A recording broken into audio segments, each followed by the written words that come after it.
My son, visit the poor in his affliction, and speak of him in the Sultan's presence, and do your diligence to save him from the mouth of the lion. My son, do not rejoice in the death of your enemy, for after a little while you shall be his neighbor. But him who mocks you, respect and honor, and be quick to greet him. My son, if water would stand still in heaven, and a black crow becomes white, and myrrh grow sweet as honey, then ignorant men and fools might understand and become wise. My son, if you desire to be wise, restrain your tongue from lying, and your hand from stealing, and your eyes from observing evil. Then you will be called wise. My son, let the wise man beat you with a rod, but do not even let the fool anoint you with sweet salve. Be humble in your youth, and you shall be honored in your old age. My son, do not stand against a man in his days of power, or a river in the days of its flood. Everything and everyone has his season.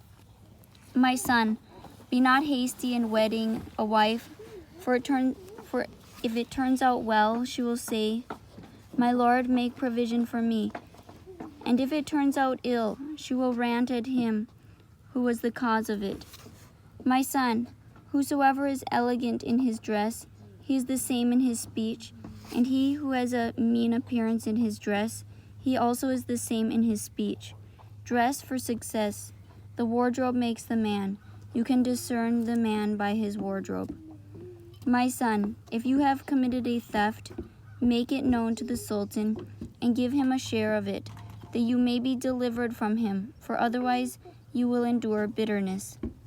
Mutual culpability is implied, however, confession and recompense is also suggested. My son, make a friend of the man whose hand is satisfied and filled, and make no friend of the man whose hand is closed and hungry.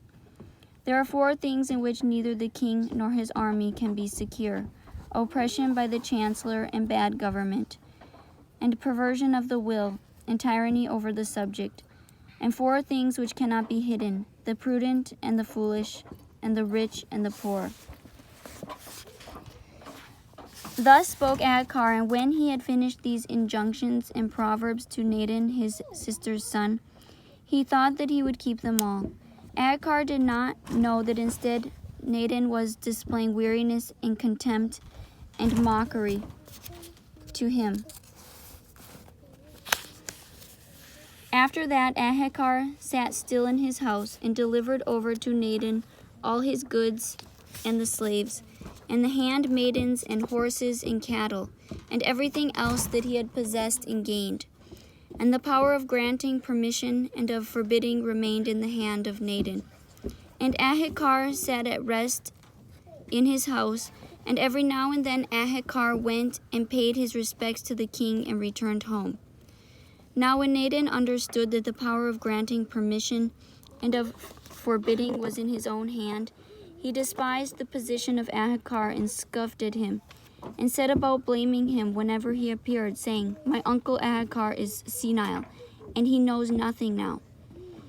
And he began to beat the slaves and the handmaidens, and to sell the horses and the camels, and spend extravagantly with all that his uncle Ahikar had owned. And when Ahikar saw that he had no compassion on his servants, nor on his household, he arose and chased him from his house, and sent him to inform the king that he had thrown away his possessions,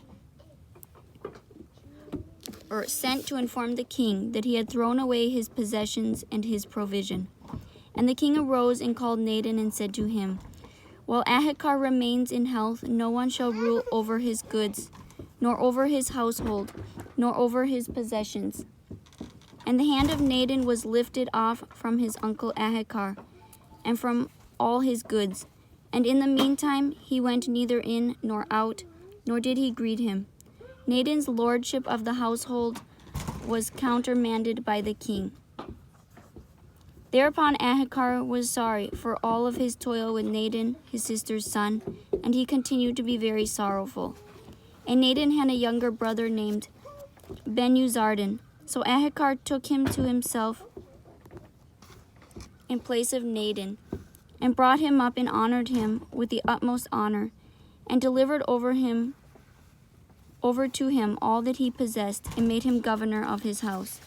Now when Nadab found out what had happened, he was seized with envy and jealousy, and began to complain to everyone who questioned him, and to mock his uncle Ahikar, saying, My uncle has chased me from his house, and has preferred my brother to me. But if the Most High God give me the power, I shall bring upon him the misfortune of being killed.